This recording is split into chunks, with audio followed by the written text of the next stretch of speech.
Deus seja louvado para sempre. Pega a sua Bíblia, abra comigo no Evangelho escrito por Lucas. Evangelho de Jesus escrito por Lucas, capítulo de número 15. Glória a Deus nas alturas. Capítulo de número 15 do Evangelho de Jesus escrito por Lucas. É mistério? Então tá bom. Glória a Deus, glória a Deus. É um privilégio, um prazer poder estar hoje aqui com dois conterrâneos, né? Dois conterrâneos que foram tão usados por Deus hoje aqui.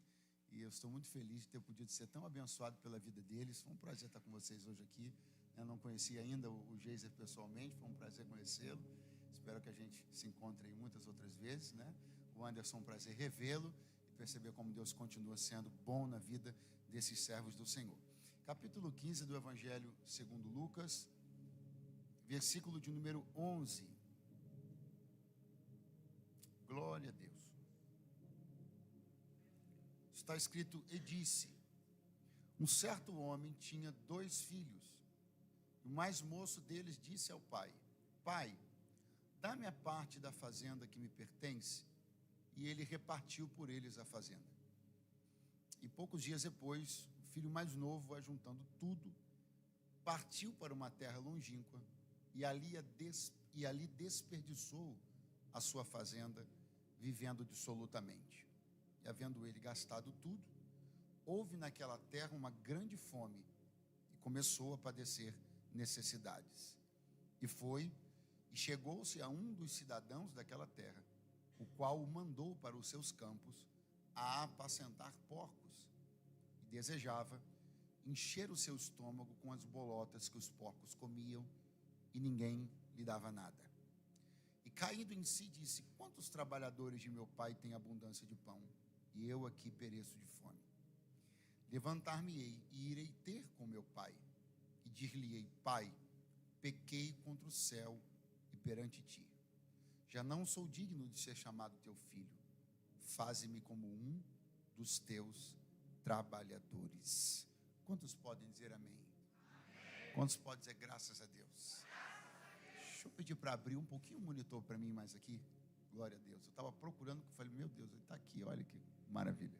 Muito obrigado, graças a Deus. Meus irmãos, eu tenho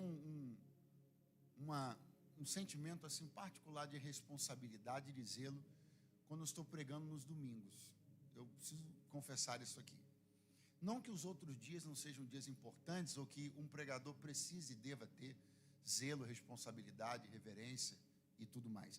Mas eu me sinto mais chamado pela responsabilidade no Senhor nos dias de domingo. Primeiro porque é um dia clássico para o encontro da família cristã. É o dia da família de Deus se reunir, né?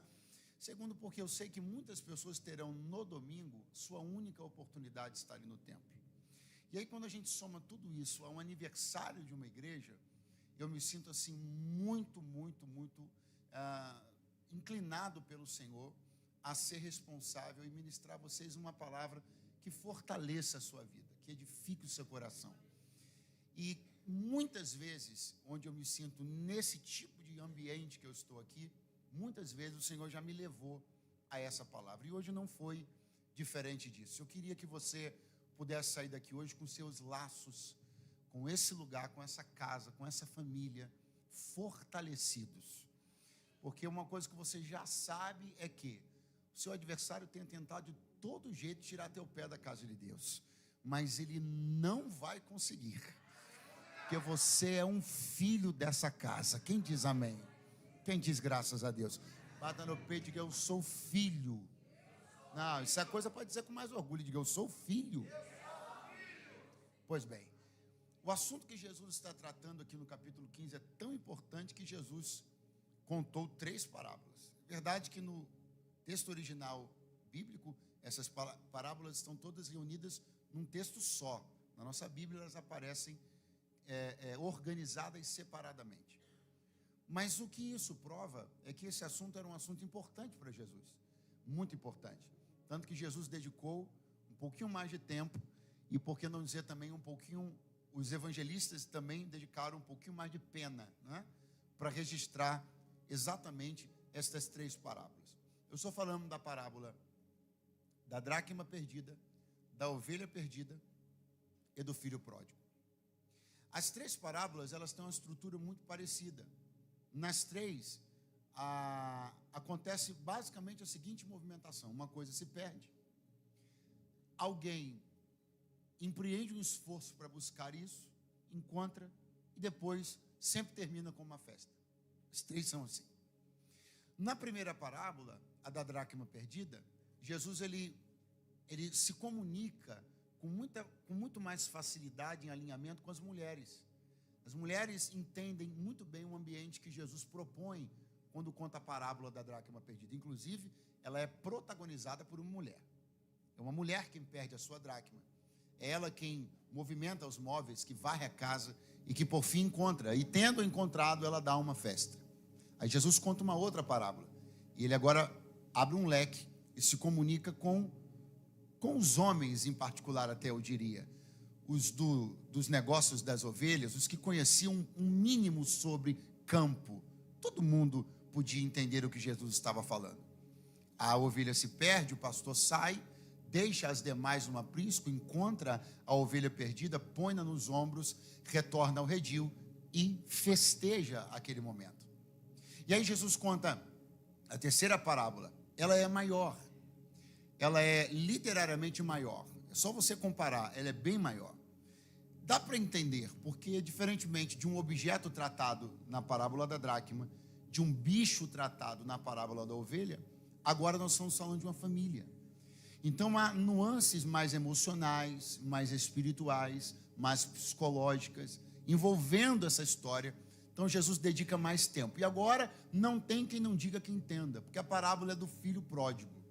E todo mundo é filho de alguém. Pode não ser pai, mas é filho de alguém. Não tem jeito de não ser filho. Então todo mundo está entendendo o que Jesus vai dizer. E ele vai dizer assim: um certo homem tinha 2 filhos. E de repente, o mais moço deles, de repente foi meu, tá? Aqui está escrito: e o mais moço deles disse ao pai: pai, dá-me a parte dos bens que me pertencem na herança. Eu entendo que Jesus não está economizando. Ele não está querendo ser rápido. Ele não está querendo ser sucinto. Ele está querendo propor uma ideia exatamente assim. De uma coisa feita desse jeito. De um jeito estranhamente prático. Porque de um jeito estranhamente prático e estranhamente frio, esse filho se aproxima do pai em vida, para reivindicar do pai em vida um tipo de herança que era conferida depois da morte. Em vida, de maneira muito fria, esse filho vai fazer as malas no outro dia e vai levar tudo aquilo que ele obteve no pedido que fez e vai embora. Jesus, eu repito, não está economizando palavras. Lucas, não está economizando pena. Jesus está querendo justamente chamar a nossa atenção para isso. Para essa forma que a mim, pelo menos, já me assustou muitas vezes. A forma com a qual algumas pessoas que nós achávamos que tinham algum tipo de relação ou laço, elas têm a capacidade de se desenlaçar, se desvencilhar das coisas de Deus e de sua casa, como se nunca tivessem estado ali antes. É para isso mesmo. É para nos assustar. É para nos chamar a atenção que Jesus está dizendo: foi tudo muito frio. Foi tudo muito prático. Foi tudo muito do jeito que as pessoas fazem as suas vidas e suas relações, sobretudo nos dias de hoje, aonde os vínculos são cada vez menos profundos, aonde as relações são cada vez mais líquidas, e todo esse espírito de liquidez nas relações, ele tende a querer entrar para cá, para nossa casa. De repente as nossas relações também vão se mostrando muito frágeis, também vão se mostrando muito líquidas, entre nós irmãos, e pasmem, até mesmo com o pai. E de repente alguém que nós reputávamos por ser alguém da casa, sai da casa como se dela nunca tivesse pertencido. É muito simples de você entender. Posso dar um exemplo claro aqui. Nós temos aqui, olha, Temos aqui uma tomada ligada e temos cabos aqui que estão ligados aqui. Essa tomada aqui, para ela sair daqui, de onde você provavelmente está vendo ela, eu não preciso empreender força quase nenhuma. Eu posso movê-la com um dedo, porque aquilo ali está conectado de uma forma muito frágil. Agora, existem colunas aqui nessa casa que seria necessário muito mais força para mexer. Então, a forma como você se conecta é que vai determinar o quão difícil vai ser você ser arrancado. Então, se você se conectar com força e poder, ninguém vai conseguir te arrancar daqui. Eu estou profetizando que você ainda viverá dias, meses e anos neste lugar, com esta família, e o nome do Senhor vai ser glorificado, porque os ventos não vão te remover, artimanhas do inimigo não vão te arrancar daqui. Se alguém concorda comigo com essa palavra, digam um amém, digam glória a Deus essa manhã. De uma maneira muito assustadora, ele olha e diz: Pai, dá-me a parte dos bens que me pertence, a parte que me pertence. Então, diga após mim bem forte: ele tinha uma parte. Isso aqui está muito claro. Está muito claro que ele era dono de um pedaço. Ele tinha uma parte. Só que isso, enquanto do ponto de vista de uma sociedade, por exemplo, é bom. Do ponto de vista, por exemplo, de um acionista, é bom. Do ponto de vista de um cotista, é bom. Do ponto de vista do membro de um clube, é bom. Do ponto de vista de um filho, é pouco. Toda essa coisa de ter parte é uma coisa que diz respeito a cotas, diz respeito a ações. O que Deus espera de nós é muito mais do que ter parte. Pergunte: o que Deus espera? Que você seja parte. Ter parte é só sobre o lugar que você costumeiramente senta. Ter parte é só sobre um adesivo que alguém despretensiosamente cola na janela no carro. Ter parte é só sobre ser simpático ao endereço onde a igreja está. Ser parte é ter um vínculo tão profundo que as histórias se confundem. A história dessa casa se confunde com a sua história, e a sua história se confunde com a história desta casa. Eu estou profetizando que quando você se lembrar dos melhores momentos da sua vida, você se lembrará desta casa, e quando você se lembrar desta casa, você se lembrará dos melhores momentos da sua vida. Quando a gente se limita a ter parte, a gente se limita a ser um mero comemorador de resultados positivos e crítico de resultados negativos. Ter parte é observar os gráficos, ter parte é ter uma ação, e quando percebes que a coisa não está boa, pula-se fora. Ser parte não. Ser parte é ter uma história tão integrada que a dor seja a dor, a alegria seja a alegria. A alegria da casa é a alegria dos filhos. A dor da casa é a dor dos filhos. Segure a mão de alguém que está do seu lado, diga para ele: o mundo não sabe o que é isso. E até muitos crentes estão esquecendo. Mas entre nós não será assim. O Senhor me trouxe para dizer: nós somos parte. Vocês são parte da casa, parte da casa, parte da casa, parte da casa. Há sentimentos envolvidos, há histórias que se entrelaçam. Ser parte é muito mais profundo e muito mais poderoso, faz muito mais sentido, tem muito mais significado. Eu não estou aqui para dar a minha frequência, eu estou aqui para dar a minha vida. Não estou aqui para fornecer um número, estou aqui para dar meu sangue. Casa é isso. Oh, glória a Deus. Pastor, mas por que o senhor está falando isso? Porque essa verdade está sendo ameaçada. Porque vozes com cada vez mais retumbância estão se levantando Brasil e mundo afora para fazer as pessoas copiarem, reproduzirem as mesmas relações líquidas que tem no mundo, para terem dentro da igreja também. E eu me lembro de Jesus falando com os seus discípulos acerca do modus operandi de algumas coisas na sociedade judaica. E de repente Jesus olha para eles e diz assim: mas entre vós, não será. De verdade, eu estou arrepiado aqui. Não é jargão não, porque eu ouço a voz do dono da igreja dizendo: entre vós não será assim, entre vós não será assim, entre vós não será assim. Lá fora se condena por qualquer coisa, mas entre vós não será assim. Lá fora não se conhece perdão, mas entre vós não será assim. Uma expectativa no coração de Jesus, de que nós não reproduzamos a cultura do mundo, mas que possamos propor uma contracultura à cultura desse mundo, para não sermos influenciados por ele, mas sim o influenciarmos e transformando pela renovação do nosso entendimento. Quem diz aleluia nessa manhã? Diga comigo: ele tinha uma parte. Aí ele olha para o pai e diz assim: pai, dá a minha parte. Eu quero fazer um saque. Eu quero tirar daí de onde está. Quero trazer para mim. E aqui um problema é bem interessante de se observar. Primeiro, porque nós temos uma coisa muito clara aqui. Uma claríssima demonstração de vaidade. Por que o senhor está dizendo isso? Porque nem todos conseguem vencer a vaidade de ser parte. Por que muitas pessoas estão partindo para voos solo? Porque ser parte requer vitória sobre a vaidade. O grande exercício que o reino de Deus nos propõe é vencer a nossa vaidade. Porque ser parte é não controlar, ser parte é não dominar, ser parte é não decidir. E existem pessoas que estão tão acostumadas com essa movimentação lá fora que não suportam a condição de serem servos aqui dentro.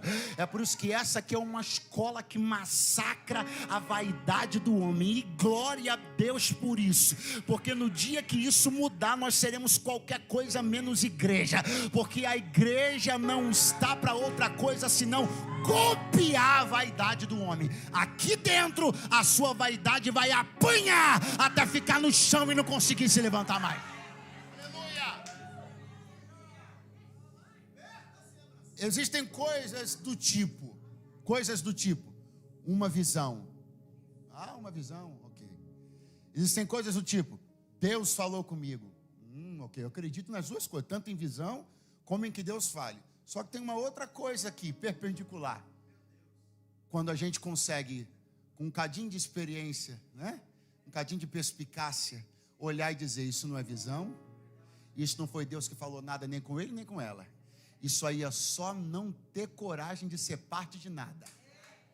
Então é necessário um voo solo, é necessário uma liderança, é necessário fazer por conta própria, é necessário, porque não suporta ser parte de nada. Tem que ser o ditador da regra, tem que ser o legislador da lei, tem que ser a caneta que assina embaixo, senão para ele não presta, para ela não serve. Vai de uma igreja para outra sem conseguir achar a igreja boa nunca, até ele abrir a dele, porque não sabe ser parte de nada. Diga para o seu vizinho: Deus nos chamou para ser parte. Quem pode agradecer por esse chamado? Que coisa boa ser parte. Pastor Eduardo, como é que é o negócio? Ser parte. E ele queria isso? Não queria não. Ele queria o quê? Queria tudo. Tudo. Só presta se for tudo. Só é bom se é tudo. Agora tem só um detalhe. Enquanto a parte que ele tinha estava sob a gestão, administração do pai, que era o gestor do patrimônio da família, tudo que ele tinha estava preservado, tudo que ele tinha estava guardado, tudo que ele tinha manteve-se íntegro. Quando ele saca a parte e aquela parte vira o seu tudo, ele perde, porque essa é a conta que as pessoas não fazem. Não é sobre estar sobre o seu domínio, é se vai permanecer preservado ou você vai perder tudo. Então é muito mais seguro que você não tenha o controle, mas saiba que quem tem não vai perder. Está na mão de Deus e Ele não vai perder. Eu vou às claras. Está na mão de Deus e Ele não vai perder. Deixa na mão dele, porque Ele não sabe, Ele nem não conhece derrota. Deus nunca fez uma movimentação equivocada. Você se atrapalha. Você já entrou em negócio ruim. Tu já botou dinheiro em troço que não prestava. Você já ouviu qualquer conversa de internet e perdeu dinheiro. Mas Deus me trouxe para dizer: na minha mão a gestão é íntegra, a administração é sábia. Eu sei o que eu faço, eu sei. Olha só, porque tem uma coisa muito interessante aqui. Num versículo a Bíblia diz: ele pediu ao pai a parte que tinha na herança. Diga assim: ele tinha parte. Aí no versículo seguinte diz assim: no outro dia, levantando-se, pegou tudo. Você percebeu que mudou? Quando estava na parte, no domínio do pai, a Bíblia chamava de, agora que está na mão dele, a Bíblia chama de, preste atenção nisso, vou dar um exemplo, vou dar um bom exemplo de pizza, só não pode dar fome agora, senão a mente vai embora. Está você e mais 5 amigos, são 6 amigos, ok. Uma mesa, 6 cadeiras, beleza. Pediu a pizza, maravilha. Está todo mundo olhando a pizza. 6 fatias pontilhadas, né? 6 fatias ali já delimitadas. Você está na cadeira olhando, dizendo: uma ali é minha. Mas enquanto a pizza está ali, é um todo. Quando você pegar a sua fatia e colocar ela no seu prato, você não tem mais parte daquilo ali. Agora aquilo ali é tudo que você tem. A palavra tudo, ela é mais contagiante do que a palavra parte. A palavra tudo chama mais atenção do que a palavra parte. Mas o que é verdade é que o que alguém chama de tudo tornou-se muito pequeno. Era melhor ter continuado sendo parte. Até porque o grande problema começa agora. Porque logo depois a Bíblia diz que ele ficou sem. Ficou sem? Quem é que vai experimentar o sabor do nada? Só quem quis o tudo que não devia. Porque escuta isso aqui para você nunca mais esquecer. Quem escolhe o extremo vai decidir transitar entre extremos. É do tudo para o nada. Você já viu gente assim? Ele não tem equilíbrio. A vida dele é do tudo para o nada. Um dia ele quer viver tudo, outro dia ele quer morrer. Um dia ele diz: vou ficar milionário. Outro dia ele diz: eu sou um desgraçado miserável. Porque o extremo, todo mundo que escolhe o extremo só tem outro lugar para ir depois, o outro extremo. Então, uma transição entre polos. A vida dele fica assim, ó, de extremo para extremo. Só que alguém não está aqui, nem está aqui. Alguém achou esse lugar. Qual o nome desse lugar? Equilíbrio. Pega a mão de alguém que está do teu lado e diga para ele: a bênção está no equilíbrio de ser parte. No equilíbrio que você tem está guardado em Deus. No equilíbrio o dom que você tem está guardado em Deus. No equilíbrio a prosperidade que você tem está guardada em Deus. No equilíbrio ninguém te rouba. Não viva nos extremos, viva a bênção do equilíbrio. Não adianta você apresentar a empolgação num dia de conquistar tudo e no outro dia de manhã a vida desgraçada de quem não tem nada. O Senhor está me dizendo: encontre a bênção do equilíbrio. Eu quero que você compreenda, meu querido irmão, que esse é um dos grandes privilégios que a gente tem de ser crente. Sabe, a gente frequentar um culto e ouvir uma mensagem bíblica, cantar louvores espirituais. Daqui a pouco você volta no outro culto, você ouve mais uma mensagem bíblica. Aí Deus vai construindo em você uma coisa sólida. Esses picos me preocupam muito. E hoje existe uma tendência muito grande de momentos, encontros que geram esses picos. E as pessoas estão lotando esses lugares, elas estão loucas nesse tipo de ambiente que gera picos. O gráfico delas vai assim, chup! A pergunta é: para onde vai depois? Então, eu prefiro assim, esse negócio aqui nosso, sabe? Jesus falando com a gente, sabe? A gente olhando para a palavra, o Senhor edificando na nossa fé. Escute bem, eu não estou falando nada sobre crescimento, não. Eu quero que você cresça, eu quero crescer também. Eu estou falando sobre esses picos emocionais. Às vezes uma mensagem gera um pico emocional. É alguém dizendo, é um pico emocional. E eu prefiro Deus construindo a gente, pastor, mas como é que é? Segura a mão de alguém que está falando, Deus está construindo. Diga, tudo que você ouviu nos louvores hoje é Deus construindo. Tudo que Deus liberou hoje aqui é Deus construindo. Aqui não tem um pico para cima para depois um desabamento para baixo. É Deus construindo e a gente crescendo.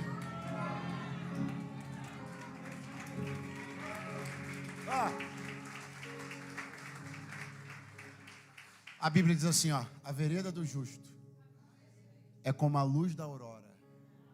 Ela vai brilhando e brilhando até ser dia perfeito. A vereda do justo não é como um meteoro. A vereda do justo é como a luz da aurora. Tem alguém por aí ainda? Diga alguma coisa. Então, a decisão dele é essa: Pai, dá-me a parte dos bens que me pertencem. E agora? Pega tudo no outro dia e linha na pipa. Vai-se embora. Vai para lá, vai torrar dinheiro, vai pagar rodada de cerveja. Hoje é por minha conta. Estou vendo o filho pródigo. Eita nós, né? Festival de Pix, chopp para todo mundo, aquela coisa maravilhosa. Vai embora, tá bom. Só que de repente está escrito aqui uma coisa que me chama muita atenção. Diz assim, e havendo ele gastado tudo, diga comigo, ele gastou tudo. Houve naquela terra uma grande fome, diga grande fome. Começou a padecer necessidade. É muito interessante você perceber isso aqui, ele gasta tudo. Vem uma fome na terra. Ele começa a padecer necessidade. Se você ler rápido, você vai entender o seguinte: que ele começou a padecer necessidade porque ele gastou, mas não foi. Não. E vou te provar por quê. Se ele gasta tudo, mas a terra que ele está é uma terra produtiva, saudável, a abundância do lugar que ele escolheu supriria a miséria dele. Só que ele começa a passar necessidade porque ele descobriu que ele nada tinha e escolheu um lugar que tinha menos do que ele. Você acha que a gente chega aqui vendendo alegria todo dia? Você acha que a gente chega aqui com todo dia? Não. Mas qual é a grande diferença da nossa escolha? É que a gente sabe que o lugar que a gente escolheu frequentar tem mais do que nós. O dia que você achar que você tem mais do que essa casa, você se tornou miserável. Você se tornou um idiota. Vou de novo. O dia que você achar que você tem mais do que essa casa, que o teu celeiro tem mais do que o celeiro da casa, você se tornou um idiota. Vou falar de novo. Idiota. A casa tem mais do que você. E glória a Deus por isso. Porque no dia que você tiver falta, aqui não existe falta de nada. Oh, glória a Deus. Aleluia. Só que aí, o que vai acontecer? A terra que o seduziu mostrou-se agora miserável, uma fome, e a terra não tem? Muito fraco, a terra não tem? E ele não tem? Quem supre quem? Não existe relação de suprimento entre dois vazios. Vou repetir. Não há relação de suprimento entre dois vazios. Ele está vazio, a terra vazia está. Quem supre quem? Quem socorre quem? Ninguém. É um cego guiando outro cego. Aí, ele naquela posição, naquela situação, e parece que eu vejo Deus uma hora dessa, pegando a máscara assim, e arrancando, Por quê? Porque toda a terra, para seduzir alguém, manda seus melhores cartões postais.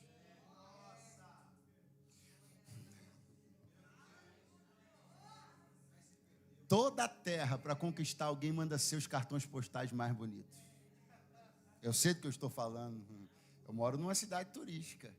Você acha que se vende Brasil e mundo afora as piores fotos do Rio de Janeiro? Só as melhores.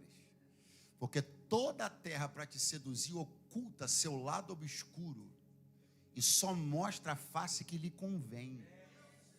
Deus me trouxe aqui para dizer, cuidado, porque alguém está planejando muito bem só mostrar o que interessa.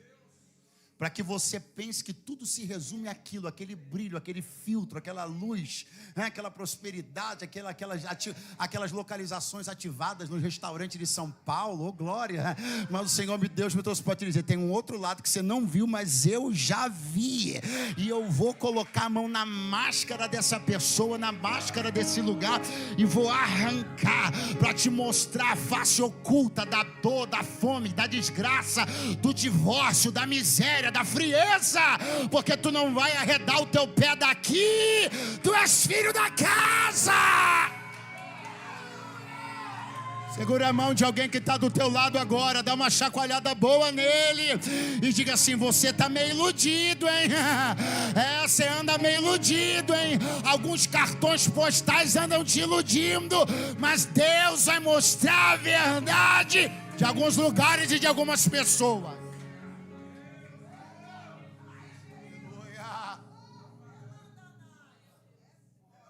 Ambos vazios, ele vazio, a terra vazia, ninguém se abastece, ninguém se socorre, ninguém ajuda, ninguém se supre. Ambos vazios. E ele faminto e vazio, a terra faminta e vazia, os dois vazios. Aí, onde ele vai parar? Você já sabe, né? Vai parar lá no chiqueiro. Peraí, essa história é uma história judaica, gente. Não vai embora, não vou demorar muito não. Essa história é uma história judaica. Esse menino é filho de chocadeira, não. Ele não é um mulambo da rua, não. Ele tinha uma família, uma estrutura familiar. A Bíblia, Jesus apresenta ele dentro de casa, com um irmão, com um pai, com bens. Essa é uma história judaica. Então ele tem princípios, ele tem valores, ele tem um pai, ele tem irmão.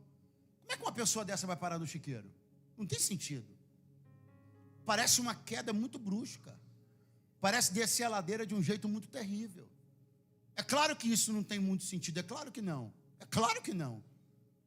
É por isso que entre a fome e o chiqueiro tem alguém. Quem? O cidadão da terra. Porque ele só foi parar no chiqueiro após parar em outro lugar antes. Contando sua necessidade para alguém que a Bíblia, alguém que Jesus deixou assim, quicando, chamou de cidadão da terra. E o cidadão da terra puxou um cartão de visita e falou para ele, vai no meu chiqueiro. Passou onde você quer chegar? Já cheguei. Primeiro por que eu disse que Jesus deixou a bola quicando quando ele disse cidadão da terra? Porque ele está me dizendo assim, pense, Eduardo, o que esperar de um cidadão da terra? Aí eu começo a responder, mentalidade da terra, ética da terra, valores da terra, doutrina da terra, moral da terra. Se você não quer ir parar no chiqueiro, você tem que escolher melhor com quem você para conversar antes.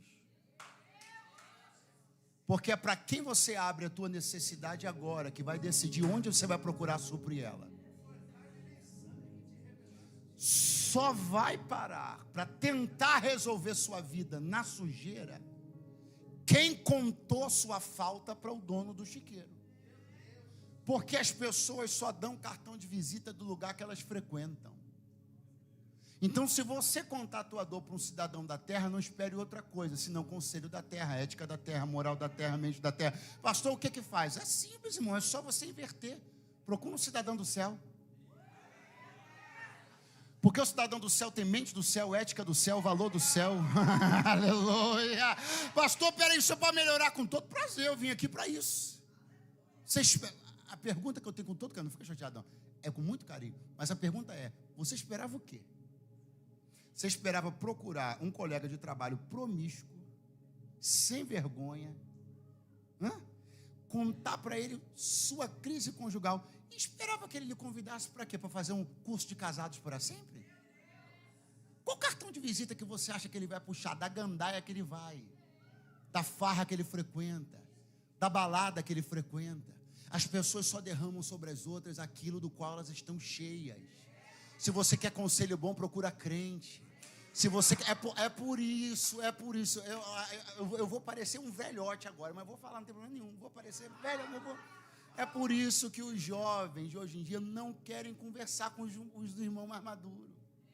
Não procuram os irmãos de cabeça branca, não procuram ele, porque sabe que vai vir conselho do céu, ética do céu, valor da... Não procura. Eu estou numa guerra. Contra o quê? Uma guerra, estou na abstinência. Estou numa guerra, tinha vida sexual ativa, aí se converte, agora está lutando para poder se manter firme. Maravilha, vai contar para quem? Por que você não procura um crente maduro? Você não procura uma irmã de cabeça... serva do Senhor, Deus me mandou fazer essa pergunta para você. Por que você não procura uma irmã de cabeça branca da igreja para você contar para ela? Em vez disso, você vai contar para aquela biriteira daquela sua colega de trabalho, enchedora de cara. Você acha que ela vai falar o que para você? Você acha que ela vai te dizer, amiga, vamos fazer um jejum? Você acha que ela vai te falar isso? Não, porque o cidadão da terra, ética da terra, mente da terra, moral da terra, valor da terra. Pega a mão de alguém que está do teu lado e fala para ele, ainda bem que você sentou do lado de um cidadão do céu na manhã desse domingo. Aqui tem valor do céu, ética do céu, aqui tem palavra do céu.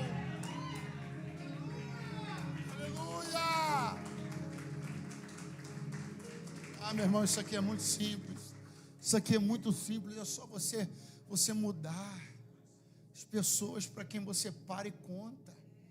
Porque a sua próxima parada vai ser definida naquele momento. Só tem chiqueiro nessa história porque teve a parada no cidadão da terra. Uma conversa. Foi uma conversa só, gente. Não foram 3 dias juntos no final de semana, não foi uma conversa só. Uma conversa só jogou o garoto de família no chiqueiro. Foi uma conversa só. Uma conversa tem mais poder do que você imagina, hein?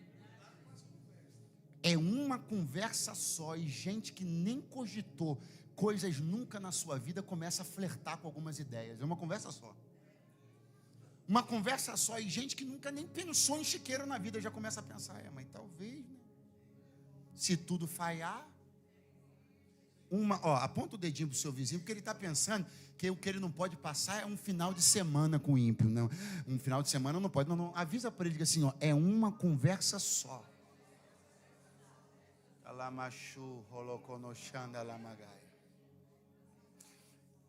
Quando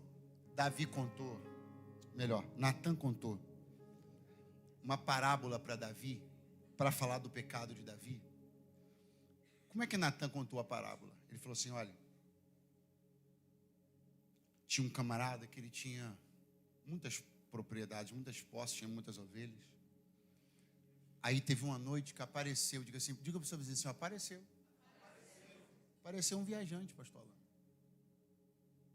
O cara que desgraçou a vida daquele personagem da parábola de Natan, que fez ele ir lá e pegar a única ovelha de um outro camarada pobre, camarada que fez com que ele rasgasse seus valores, sua ética, o camarada que fez isso com ele era um viajante, uma pessoa que apareceu do nada para desfazer um costume antigo, uma pessoa que apareceu do nada e que numa visita só levou o que de mais precioso você tinha, seus valores. Por isso que Deus me trouxe hoje aqui para dizer, cuidado com pessoas que aparecem assim por uma conversa só, porque às vezes uma conversa só, de um dia só, compromete um futuro inteiro. Alguém ainda está por aí? Vamos lá, porque eu não vou demorar muito. Ele está agora na beira do chiqueiro. E a Bíblia vai dizer desse jeito. E desejava. Diga comigo, desejava. Pode fazer muito melhor, diga desejava. Avisa para o seu vizinho para ele entender. Diga, nenhuma única mastigada. Não engoliu nada. Não botou nada no estômago. A Bíblia limita-se a dizer isso. E desejava. O vínculo que ele chegou a estabelecer com aquela sujeira foi o vínculo do desejo. Pastor, parou aí? Parou. Opa, então não tem problema. Quem te disse que não? Quero te avisar um negócio que eu acho que você esqueceu. Nós estamos numa dispensação onde o desejo conta tanto quanto o ato. Não, mas nessa hora o glória a Deus some e o aleluia desaparece. Não, você aí agora. Mas e a graça? A graça está lá, tá em Mateus 5 no Sermão da Montanha, está lá a graça. Está lá a graça no Sermão da Montanha de Jesus. Vós ouvistes na lei que se consumar em ato, se adulterar é consumar ato, mas eu vos digo, aqui em plena graça, que se no vosso coração desejo, não vai embora não, você quiser uma mulher que não é tua, já cometeu adultério com ela. Mas não é essa graça desgraçada que está na internet. É a graça de Mateus 5, onde Jesus está dizendo, o desejo para mim conta. E eu quero te livrar não só de pôr o pé, eu quero te desejar de querer estar lá. Eu quero limpar teu coração a ponto de que você não só não vá, como nem deseje ir. Porque eu sei de tanta gente que não vai, mas todo dia a mente dele está lá, o coração está lá. Pastor, mas eu estou aqui. Mas eu tenho que te dar uma notícia. Quando o coração vai, os pés são os próximos. Vou de novo. Quando o coração vai, os pés vão logo atrás. Ou tu traz teu coração de volta, ou teus pés vão atrás de onde está teu coração. Deus me trouxe para dizer uma coisa séria para alguém. Você anda brincando com os teus desejos. Porque você está dizendo, não fiz. Você está dizendo, não faço. Você está dizendo, mas eu não vou. Mas o Senhor me diz, mas esse desejo está te consumindo. E se o seu coração foi, seus pés logo vão atrás. Então vá pegar seu coração de onde ele está e traga ele de volta para cá. E desejava. Não mastigou, não botou no estômago, mas desejava. E na nossa dispensação, vou repetir, desejo também conta. Desejo também é pecado. Desejo também desagrada a Deus. Desejo também aborrece e entristece o Espírito Santo. E aí, está lá ele na beira do chiqueiro, desejando encher o estômago com as bolotas que os porcos comiam. Repete após mim, encher o estômago com as bolotas que os porcos comiam. Aqui, ó. Aqui, olha a Bíblia, ó. Bolota. Uma coisa só. Não são coisas diferentes. É uma coisa só. As bolotas. Mas a relação do filho com essas bolotas, a Bíblia diz assim, encher o estômago. A Bíblia não usou o verbo comer. Na relação do porco com a mesma coisa, a Bíblia diz, comia. Pastor, o que é isso? O que é isso? É que uma mesma coisa serve a propósitos diferentes, para organismos diferentes. Pastor, mas eles comem porque são porcos. Para você só vai encher estômago. Deus me trouxe para dizer, você precisa começar a entender que organismo você tem, qual é a sua fisiologia espiritual. Porque o que serve para uns não serve para você. Pega a mão de alguém que está do teu lado e diga assim para ele, você vai. Horrível, vai de novo. Você vai mesmo dar autoridade aos donos de chiqueiro de chamar de comida aquilo que vai para a sua mesa? Pastor, o que você está querendo dizer? Eu estou querendo dizer que nós, como igreja, não vamos conferir a uma sociedade corrupta e um mundo caído o poder de dizer o que é cultura, o que é bom, o que é educação, o que é lícito, o que é conveniente. Não são eles que classificam o que presta ou não presta. O manual já está escrito.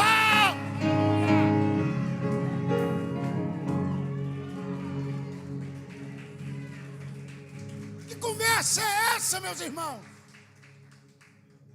Você pode ser alguém que não estudou nada. A pedagoga do colégio do seu filho pode ter 3 faculdades, uma pós-graduação, um mestrado, um doutorado, mas ela não tem a capacidade de dizer o que é bom e o que não é para a educação dos seus filhos, porque o sangue que te lavou ainda não lavou ela. Mas a gente está entregando. É a gente que entrega. É a gente que diz para os donos de chiqueiro, pode falar o que serve. Pode falar o que é cultura. Pode falar o que presta. Não, pode falar como se educa. Não pode falar o que dá para flexibilizar. Não pode falar o que dá para aceitar. Aí o dono do chiqueiro, com a mentalidade de porco, que anda na lama, não se assusta não. Não, eu tenho que falar desse jeito. Então as pessoas que andam na lama, se revolvem na lama, vivem na lama, são elas que estão com a caneta dizendo o que, que presta para a gente e não presta. Então são elas que se revolvem na lama, que tem organismo que está acostumado a lidar com essa sujeira, aí vai o crente consumir. Porque o porco, ele passa a noite inteira vendo desgraça, vendo coisa ruim, lendo porcaria, dorme a noite toda. Aí vai o crente. Vai o crente consumir a mesma coisa que os outros consomem. Aí fica deprimido, oprimido, perturbado, chega aqui com o olho torto aqui naquele dia. Porque o teu organismo não é como o deles. É balaia. Tu nasceste, foste purificado pelo sangue do Cordeiro. É para a mesa do Senhor.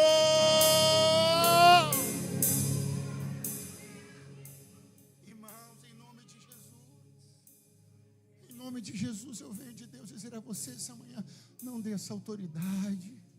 Essa sociedade elas não tem condições de legislar sobre nós. As pessoas chegam na sua vida através da internet. Gente que você nunca viu. Aí você olha lá a expressão da pessoa.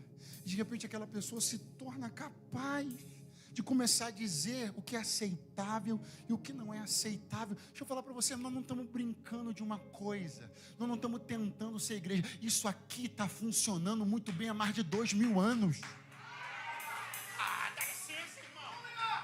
Dá licença. Como é que uma pessoa que chega onde se insurge como sábio, se insurge como entendido, questiona um modelo de sucesso fundado por Jesus de Nazaré, que dá certo há 2 anos, vai ver se eu estou na esquina. E crente batendo palma para esses aloprados de internet, que questiona a igreja, questiona pastor, questiona a Bíblia, questiona tudo, e crente dando audiência para essa raça de víbora. Deus me trouxe para falar uma coisa muito séria para você. Fica no modelo que está dando certo. A igreja não é uma tentativa, a igreja é um modelo de sucesso. Isso aqui não é um livro que alguém arriscou escrever. Isso aqui é a santa palavra de Deus, que atravessou séculos. Homens poderosos tentaram destruí-la, não conseguiram. Reis tentaram destruí-la, não conseguiram. Imperadores tentaram destruí-la, não conseguiram. Queimaram ela ressurgiu. Porque ninguém pode contra a palavra, ninguém pode contra a igreja, ninguém pode contra o evangelho.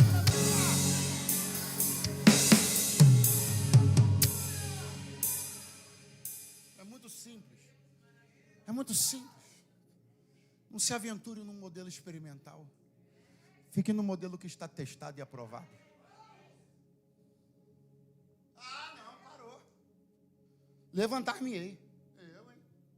Irei ter com meu pai. Chega. Eu já sei certinho o que eu vou dizer quando eu chegar lá. Palavras do filho pródigo. Vou falar, pai, pequei contra o céu e perante ti. Mas essa história começa quando ele diz assim, levantar-me-ei, e eu irei ter com meu pai. Pastor, mas a dracma, a moeda perdida, a mulher foi lá, varreu a casa, moveu móveis, procurou. Então, porque eu não sei se você sabe, mas a moeda não costuma se mexer. Eu não sei as suas, mas as moedas que eu tenho lá em casa, elas não conseguem decidir voltar para um lugar. Então, como objetos inanimados que são, elas precisam ficar lá e alguém ir atrás delas. Não, pastor, mas peraí, porque agora tem a outra parábola. A ovelha, o pastor foi lá atrás dela. Mas essa parábola não é simbólica para falar de Jesus e da igreja. O que Jesus está falando é de um homem que cuida das suas coisas e que vai lá atrás. Por quê? Porque a ovelha é um objeto, um animal irracional. Ela não pode elaborar um plano de retorno. Mas quando chegou na vez do filho, ele falou, eu vou me levantar. E eu vou lá ir ter com o meu pai. Você não vai esperar ninguém vir? Não, eu saí com essas perninhas.